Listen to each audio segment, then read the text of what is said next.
Hello po mga boss. Dito po ako sa may rooftop.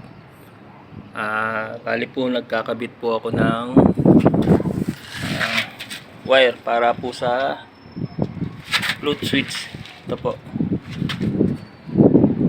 Float switch para po sa pump dito sa may tangke. Po.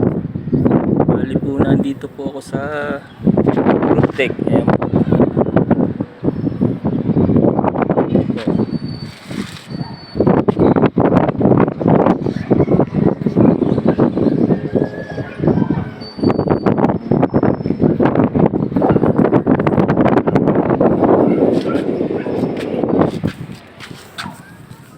Ito yung ginagawa ko.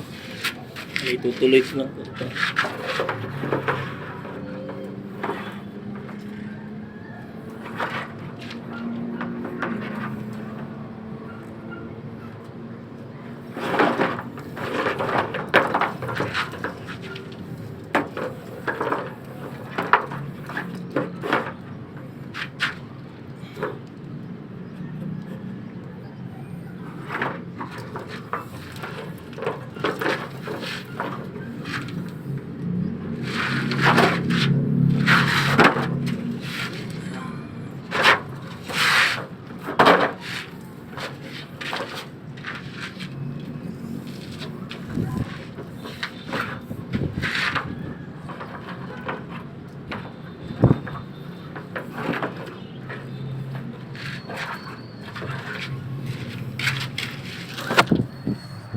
Bali hanggang ano nga po pala to, hanggang ground floor.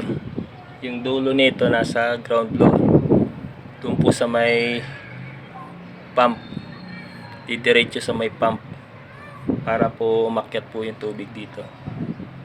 Itong wire na to para po to sa float switch. Siya po yung magiging control niya para sa motor. Para pag puno na, pusa siyang mamamatay. Ito po yung ano niya, wire. Salamat po.